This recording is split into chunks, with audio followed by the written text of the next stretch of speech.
প্রতিমধ্যে এক নারী রাসূলুল্লাহ সাল্লাল্লাহু আলাইহি সাল্লামকে কোন একটা বিষয় জানার জন্য এগিয়ে আসলেন, প্রশ্ন করলেন। রাসূলের সাথে একজন সঙ্গী ছিলেন। ওই নারী খুব সুন্দর ছিল। রাসূল যখন প্রশ্ন করতেছিল, তার সঙ্গে থাকা ওই ব্যক্তি রাসূল ওই মহিলাকে বারবার দেখতেছিল। রাসূলুল্লাহ সাল্লাল্লাহু আলাইহি সাল্লাম তার মাথা ধরে, তার ঘাড় ধরে তার মুখটা অন্যদিকে ফিরিয়ে দিয়েছে এবং বলছে, তুমি তোমার দৃষ্টিকে সংযত রাখো। রাসূলুল্লাহ সাল্লাল্লাহু আলাইহি সাল্লাম বলেছেন, কোন নারীর দিকে যদি তোমাদের চোখ চলে যায়, তখন তুমি তোমার চোখকে ফিরিয়ে নিয়ে আসবে, কিন্তু বারবার চাওয়া দেখা যাবে না, চোখকে বাঁকা করে ভিন্নভাবে দেখা যাবে না। কেননা কোরআনে কারিমে আল্লাহ তাআলা বলছেন যে চোখের যে আমানত,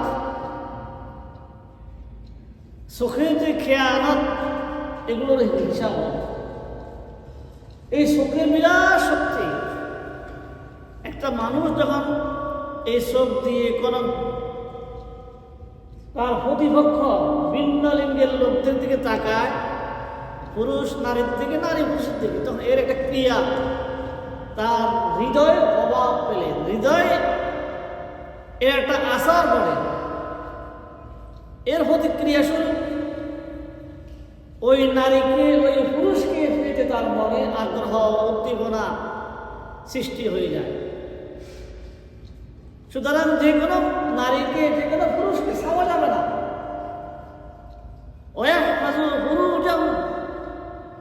তুমি তোমার চরিত্রকে হেফাজতের জন্য, চরিত্রকে পবিত্র রাখার জন্যই তোমাকে এটা করতেই হবে। সুতরাং বারবার ছাওয়া যাবে না। সামাজিক অনুষ্ঠানে, বিয়ে শাদীতে, আত্মীয়তার বন্ধন আমরা যখন যাই, আমাদের পারিবারিক শিক্ষা না থাকার কারণে, ধর্মীয় শিক্ষা না থাকার কারণে এগুলো সব এলোমেলো অবস্থা। রাস্তা ঘাটে, হোটেলে, রেস্তোরাঁ, বিভিন্ন জায়গায় একসাথে ধর্মের সাথে বসে মজাক করা হয়।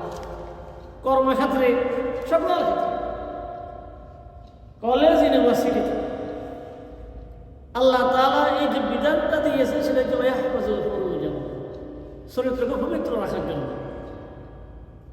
একটি পুরুষ নির্ধারিত নিয়মে, একটি নারী নির্ধারিত নিয়মে তার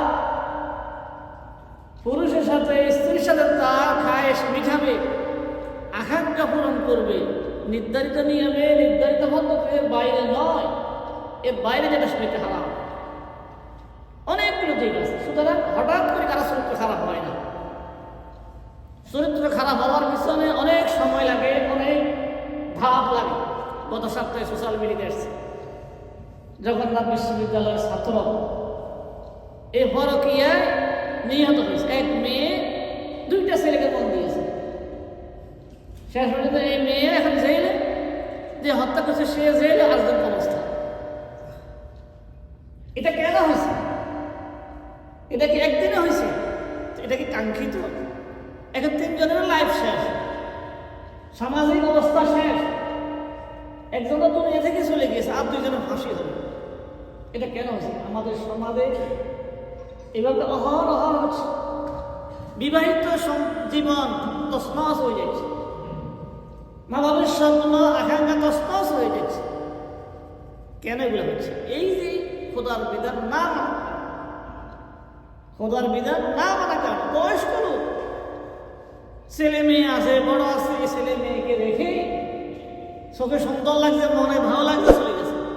পুরুষ নারী সমভাব। 30 নম্বর আয়াত আল্লাহ তাআলা বলছেন,